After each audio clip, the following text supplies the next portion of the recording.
kumpulan kami memilih tema warisan ketara. Kumpulan kami membuat kajian mengenai makanan tradisional untuk setiap kaum, iaitu kaum Melayu, kaum Cina, India dan juga Iban.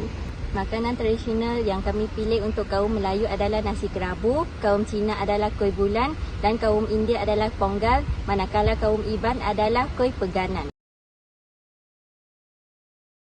Okey, untuk kaum Melayu, makanan tradisional yang kami pilih ialah nasi kerabu. Tanpa melengahkan waktu, jom kita tengok cara penyediaan nasi kerabu. Dekat sikit gambar tu.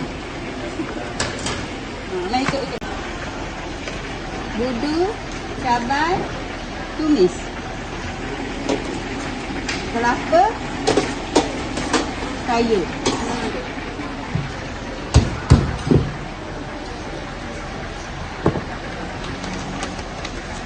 Dah.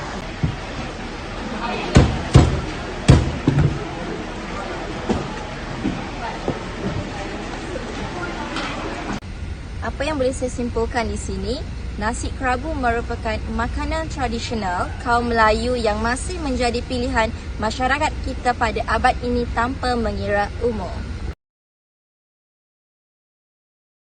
Sekarang, kami akan memperkenalkan makanan tradisional kaum Cina, iaitu kuih bulan. Untuk pembuatan inti, tumbuk biji teratai sehingga pecah dengan sempurna dan kacau dengan gula sehingga rata.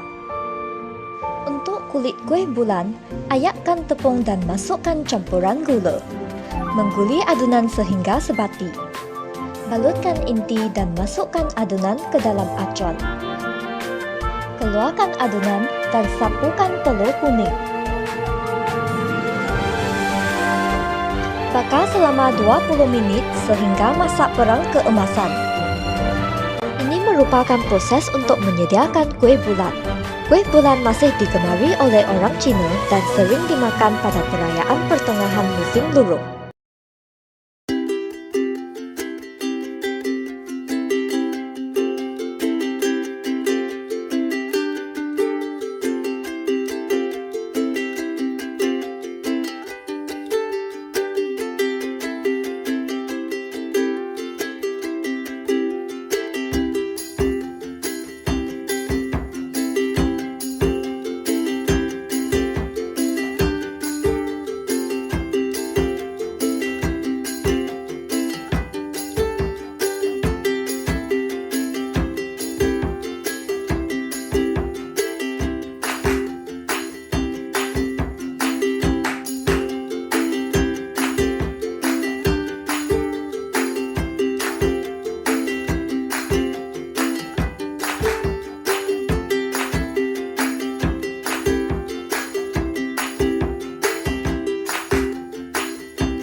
Hai, nama saya Darsni Ana Perempuan Syangkar, matrik kad nombor 299355.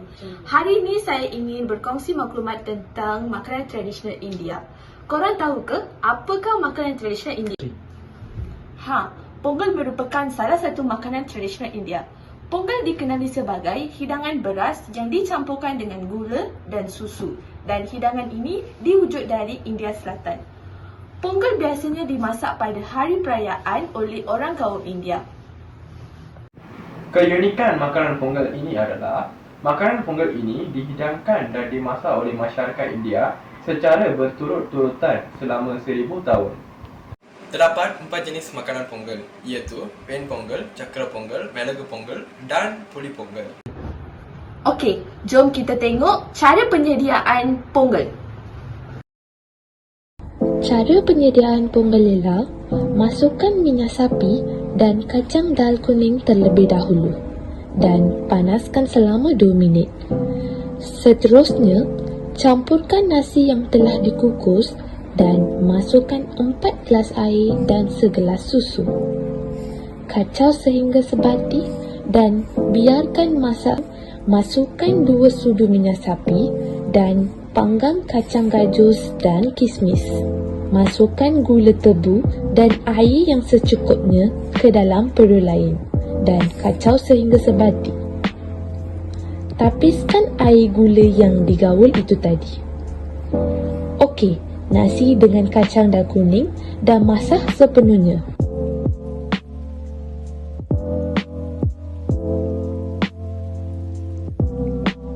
Sekarang, masukkan bancuhan air gula yang ditapiskan ke dalam periuk dan biarkan mendidih. Kacau sehingga sebati. Selepas digaul, masukkan buah pelaga, kacang panggang, kacang gajus, kismis dan sedikit minyak sapi ke dalam periuk tersebut. Gaul sehingga sebati dan biarkan masak sehingga 2 hingga 3 minit.